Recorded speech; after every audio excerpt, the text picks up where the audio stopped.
Steelers insider Ray Fittipaldo from the Pittsburgh Post-Gazette.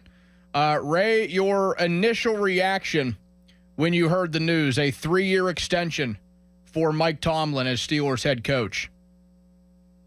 Not surprised, because Art Rooney told us this was going to happen way back in January at a season-ending news conference. To me, you just mentioned the news aspect of this. It's a 3-year deal, and next time we get to speak with Art Rooney or someone in the front office, I think the question is, why go 3 years when Mike Tomlin hasn't won a playoff game since 2016? To me, that's the big question. We'll probably won't get a chance to ask that question until late summer, probably at some point during training camp. But to me, that's the unanswered question. Why the length? Why go 3 years instead of 2 when they haven't had that postseason success that Art and the fan base have wanted now for quite some time? Yeah, what are your thoughts on that, Ray? The fact that it is a 3-year deal, we thought maybe it would just be a 1 to 2 year extension for Tomlin. They're giving him basically through what would be his 20th season as the Steelers head coach if he goes all the way through this extension here. Yeah, I mean, he's getting close to Chuck Noll territory. Chuck Noll coached this team for 23 seasons, and at that point, he wasn't having the success that the Steelers wanted, and they told him it was time to retire. So, obviously, Mike has now gone longer than Chuck Noll did between playoff victories, but that doesn't really seem to matter. And listen, Donny, I get it. They are always on the cusp of the playoffs or in the playoffs. We all know that Mike Tomlin's never had a losing season, but in the end, and I think Art made this abundantly clear in January, it's all about playoff success now. And I think Mike Tomlin has to get that done sooner rather than later. But there's no other way that you can look at this extension than it's a big vote of confidence for Mike Tomlin. They think he's the right guy, to steer this ship back, to where it was when they were having a lot of success and winning championships. Mike Tomlin is 20 wins behind Chuck Noll when it comes to regular season victories. Noll with 193 in his career, Tomlin with 173 so far through 17 seasons. Should we expect Mike Tomlin to pass Chuck Noll and become the winningest coach in Steelers history? I mean, it's certainly within reach.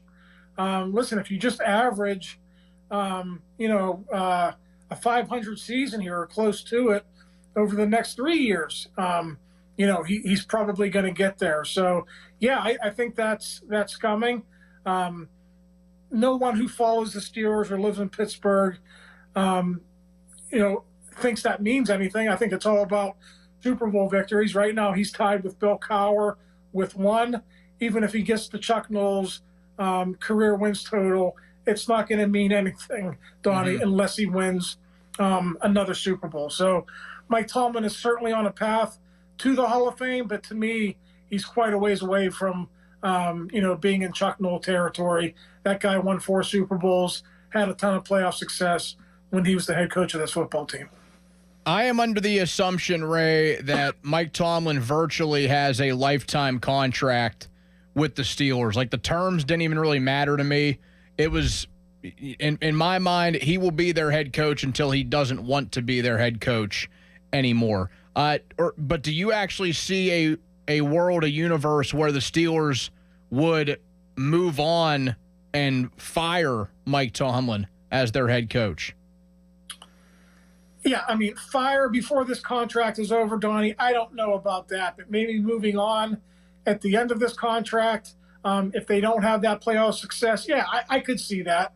But listen, Art Rooney and the Rooney family, going all the way back to the Chief, the founder of this team, for them, it's all about head coaching stability at the top. Chuck Noll, 23 seasons, Bill Cowher, 15 seasons, and now Mike Tomlin, 18 seasons, and likely 19, 20, and 21 as well. So that's sort of their mantra. That's what they believe in. and they've had a lot of success with it. Now it's time for Mike Tomlin to finally deliver in the postseason again. I was looking up some research today, Donnie, when I was writing a story. 6-2 in his first 8 playoff games, 3-8 in his last 11 since 2011. That is not a good record. Yeah, oddly enough, Ray, as much as we tout Mike Tomlin for the never having a losing season, he has a sub 500 playoff record in his career in roughly a full season's worth of games.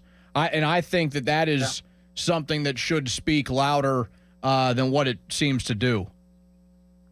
Yeah, and listen, this last playoff loss with Mason Rudolph at quarterback, late stage Ben, even 2020 when they got off to that great start, I don't think they were Super Bowl material that year.